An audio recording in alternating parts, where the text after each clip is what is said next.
if there is such thing as a set price for XRP, I think I've made the first steps to calculating what that price is. I've actually got numbers to share with you as well.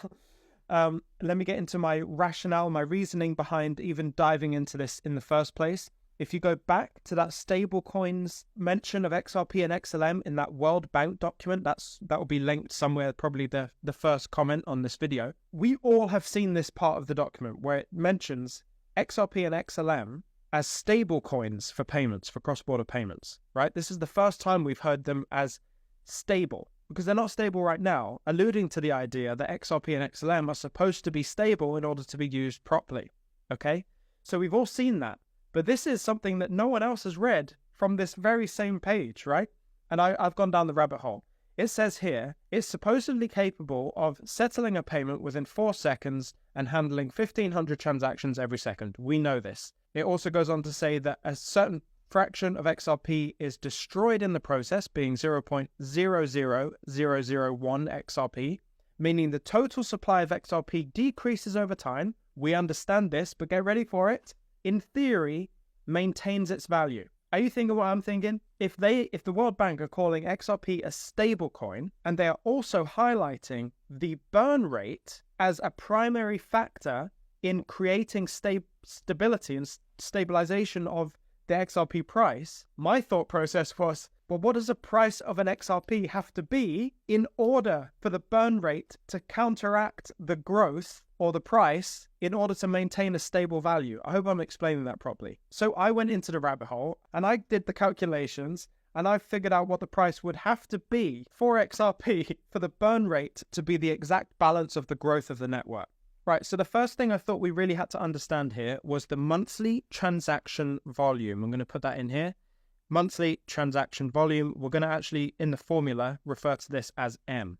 Now, I took a look on the internet just to see the volume, the daily volume on the XRP ledger as of today, the day of recording it, which is also the day this is coming out.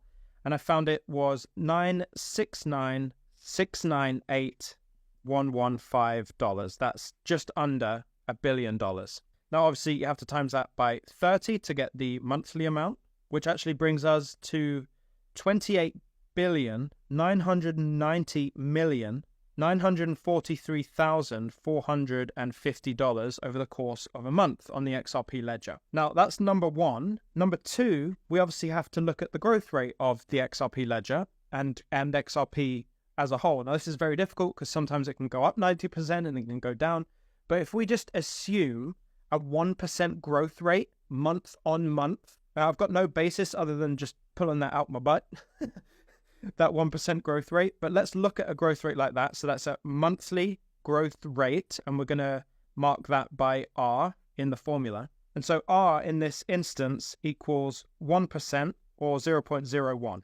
And that's essentially saying that if the XRP ledger was doing $1 billion of value in a month, next month, it's going to do 1.1 billion. That's the assumption here.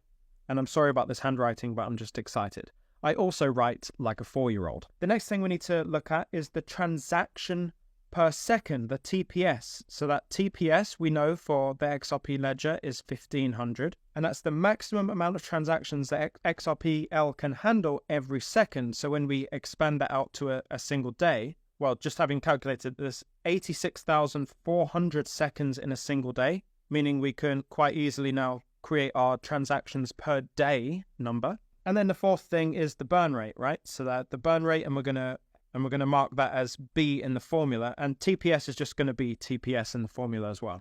So if we look at the whole formula and we look at kind of price as the P here, so the price equals the monthly transaction volume times by the growth rate, and we divide that by 30 times the transactions per second times by 86,400. This is allowing us to calculate the transactions per month, and times that by the burn rate. And so let's go through this and fill the numbers in. So we've got the price equals 969,698,115 times by 1% divided by 30 times 1,500 times 86,400 times the burn rate, which is 0.00001. And when you run all of that, what you end up with per XRP, which is P, which we're trying to solve right here, is an XRP value of $7,482.24. And that's obviously an XRP price based on a 1% growth month on month.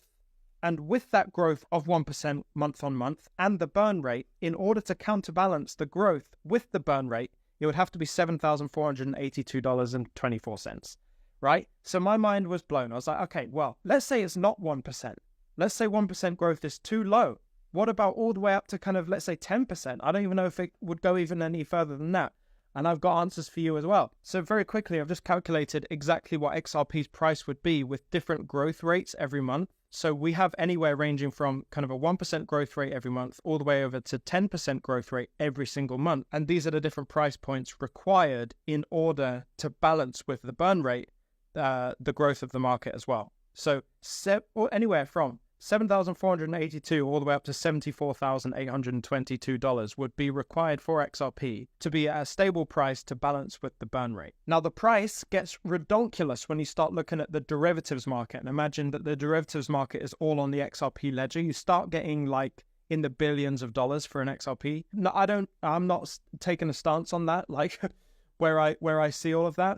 But certainly 10% growth, I would imagine, month on month over the course of a longer period of time, when especially this period of time where you've got CBDCs being added to the XRP ledger and CBDCs going live to transmit major amounts of value, and you've got major banks using the underlying asset of XRP, it's very easy to come to the conclusion that these numbers aren't that crazy. But the whole point of this video was to show if the World Bank believe XRP to be a stable coin, if they said it's going to be a stable coin and they mentioned the burn rate as a fundamental factor of the stability of that asset, the price has to be in these regions in order to make it what the World Bank think it is. Now, how much say does the World Bank have in all of this? Because there's lots of different other entities that are involved, so many other factors that go into it. This is just the basic maths from my own brain, but it's very difficult to imagine at XRP price. But certainly, if the XRP price has to be stable to work, and that's an assumption,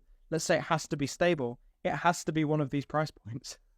Like it has to be up here in this region of price points, right? It just has to be. And we're only talking about a small growth rate. We could see thousands of % growth rate in this market, right? And so this was a thought experiment in total. You know, I've gone through all the calculations. You've seen me do it. I would love to know your thoughts on my theory.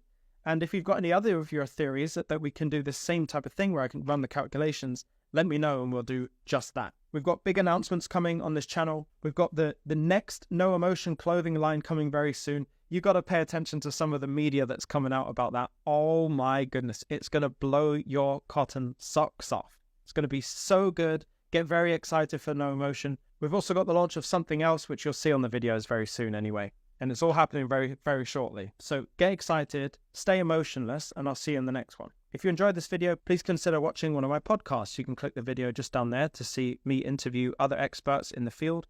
If you want to just let the algorithm decide what you watch next, you can click that other video. You can also join the Discord right there, and you can click the Discord button. And before you leave, hit my face and subscribe to this channel.